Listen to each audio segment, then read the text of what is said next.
Welcome! My name is Debbie and this is Pouring My Art Out for the Lord. And I have been admiring little pocket notebooks for a while. I don't know if you know what I'm talking about, but you know, the little Moleskine or Field Notes, or there's a number of different ones. And I always like stationery kind of stuff, notebooks and stuff, and I go to the store and I think, oh, that's so cute, I have to have that. And I think I don't need another notebook, but I thought, you know, it would be nice to have, you know, a little notebook around for, you know, just little things here and there. So I decided to make one for myself. So I made this one and just put a Amazing Grace, How Sweet the Sound decoration on the front and a little bit of faux stitching and stuff, and I really like how that turned out. Here's the back, my Pouring My Art Out for the Lord. And I did probably 30 different layers of distressing in the background. You can't really tell, but I really like how that turned out as well. So then I put it together and I made some pages for it, kind of distressed as well, and I really liked how they turned out as well. And the whole notebook just really turned out beautifully. So I started using it today, and I just made some notes from my devotional, and I thought, you know, this would be a really neat thing to have as a set. So I made a few more covers. This one is Chosen, Blessed, Forgiven, Redeemed. This one I used a little bit heavier cardstock, so I'm not sure which one I like better yet. This one is a textured, heavier cardstock, so I wasn't sure which one I like the best. You can see kind of a difference in the color, the way it prints though. So then I made a couple more. Do not fear, for I am with you, from Isaiah 41:10. But first pray, and do not be conformed to this world, but be transformed. So I picked these particular verses, so or sayings. So Amazing Grace. So I thought this would be a good place to keep track of the graces that I see in my life, or the graces that I'm praying for in my life, you know, to do with grace. This one, just sometimes when it strikes me that I am chosen, I'm blessed, I'm forgiven, I'm redeemed. Forgiven is really hitting me the last little while, just how precious that is. So I just thought that would be a good place to kind of keep notes about that sort of thing. Do not be conformed to this world, but be transformed. You know, we find ourselves slipping into conformity with the world so easily, and once, you know, we renew our minds with the Word of God, then we are transformed again. It's just a reminder to keep doing that. Do not fear, for I am with you. So fear and anxiety are kind of a part of everybody's life, I think, right now. I'm not in a season where it's just really pervasive for me, but it is in people around me. So, and I know it'll probably come for me as well again. So just a good place to put some scriptures and quotes and thoughts about that. And but first pray. So sometimes we use prayer as a kind of a last resort. We have a problem, we try to solve it this way, that way, this way. When we figure out we can't do it, then we pray about it, and we need to kind of reverse that and first pray. So I've decided to make a kit and offer it to you because I really, really love how they turned out, and I'm definitely going to use them. So I decided to make a little kit with the 5 different covers. There's a backing page. The backing page is a little bit larger than the front page, so that if your margins are off when you flip over your paper, like they often are, it will for sure cover that. So 5 covers and a backing page, and then all of the writing pages in here. There's 2 different ones, a lined paper and a dotted grid. But they're not just plain white, they're nice and distressed with different layers of distressing as well. So I really, really like how that turned out. So if you're interested, I thought I'd show you how to put one of these together and make a really professional looking book, you know. So those little details, it's a very simple thing to put it together, but the little details really make it a professional looking book. So the first thing I'm going to do is just cut this out. So I've got my cutter here, and this cutter is a little bit tricky to get right on the edge sometimes. That time it worked pretty good. Well, it worked really well. There might be just a smidge of white you can see there, and we're going to take care of that with ink in a minute. But try to get it as exact as you can with your trimmer. You can use scissors if you want. Scissors, I find, are always a little bit, you know, a little bit wobbly, a little bit out, but if that's all you have, of course, or you could also use a ruler and knife. A lot of people do that. So I'm just going to get all 4 of these edges cut off like that. And then what I'm going to do is just to kind of, you know, when anytime you cut an edge, there's always just a little bit of white showing there. So I've got some Distress Oxide Vintage Photo here. And what I'm going to do is just put it flat on my board and just go like this. So it kind of gets that edge, that white edge there. And it doesn't put too much ink on here, but it just kind of finishes off that edge. So I'm just going to do it like that.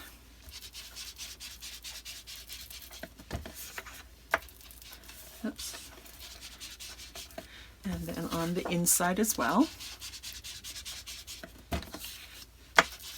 You can give a heavier ink to this if you want, even a darker color.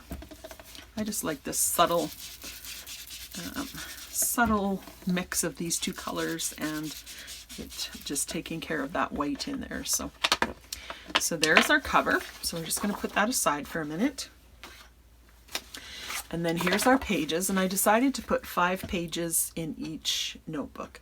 So it's a really manageable amount. It's really easy to put together that way. You can add more or less if you like.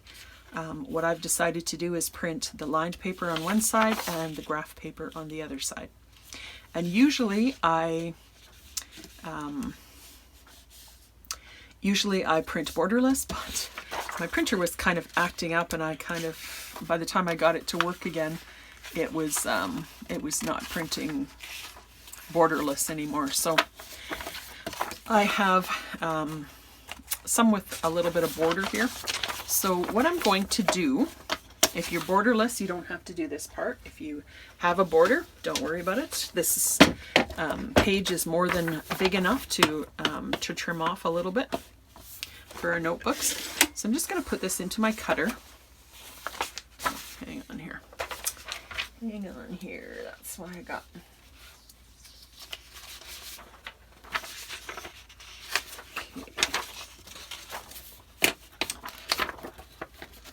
Just want to make sure.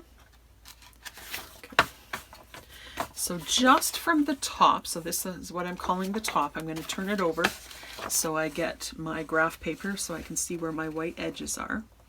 And I'm just going to trim off that white edge just off the top. So line them up really carefully and cut them all at once.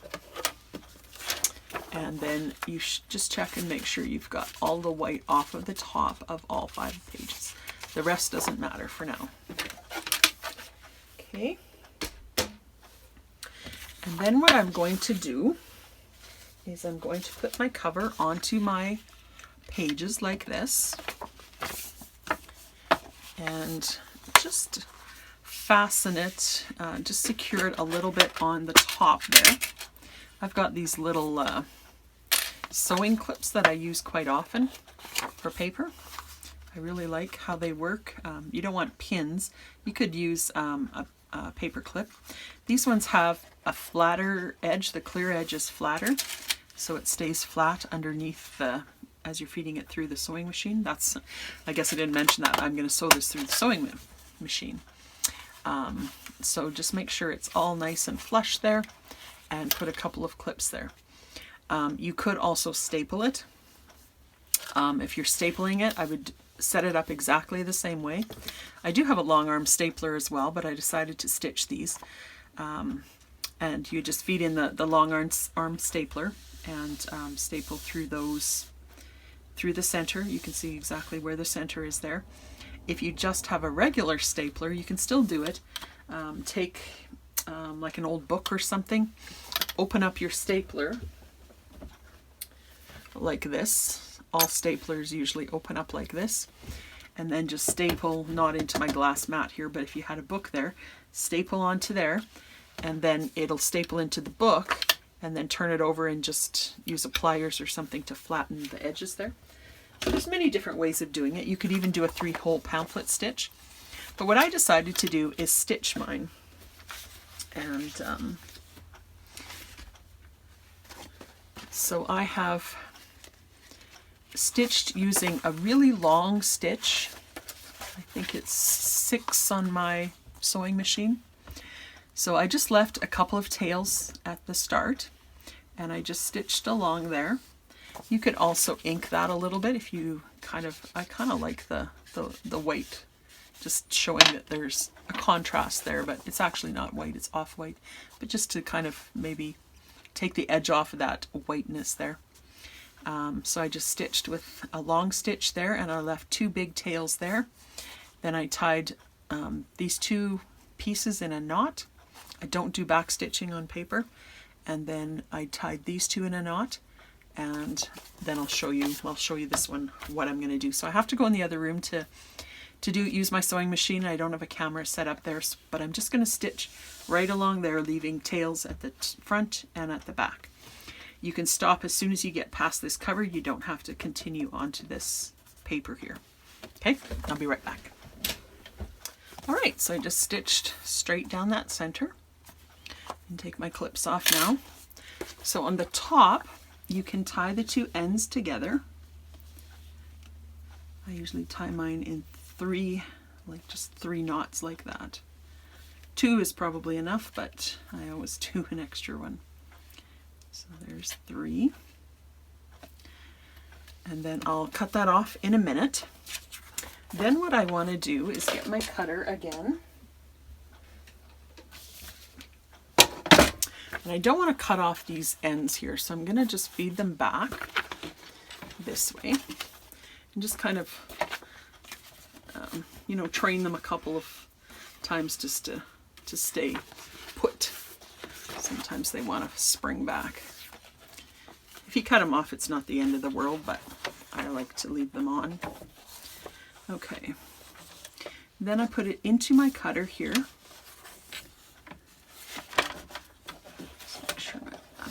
Back there.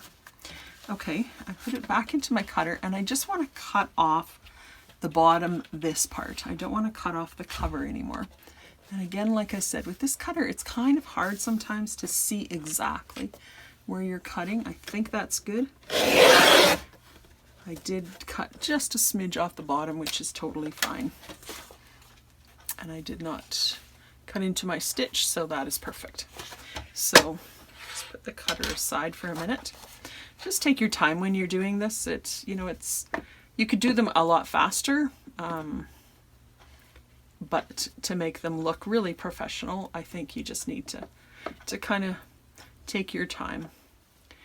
So then I want to do 3 knots again at the bottom. And then what I want to do is I want to fold my book. So you notice that we didn't fold it yet, because it's a little bit easier to stitch on a straight line without having that fold there, I found. So put it in your cutter, and if you haven't trimmed off these edges, which I haven't, it should be right up at 11 if you have an 8.5 by 11 to begin with. So in the middle is 5.5, and it looks like my stitching line is right at 5.5. Whoops. Stitching line is good, but my bone folder went off. So just kind of squirt a couple of times and then bend it at that point.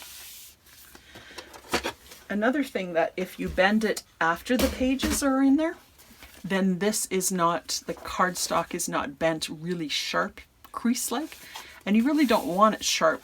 You want it a little bit rounded because it's got pages in there. So that gives you a nicer finish to that edge as well.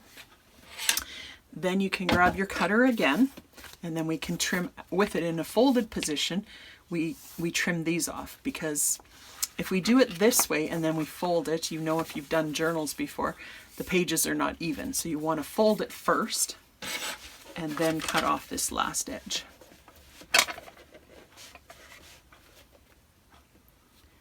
Okay, so just line that up. If you don't have a cutter that'll go through easily all those pages, you can try maybe just sort of doing like fold it, but do part at once.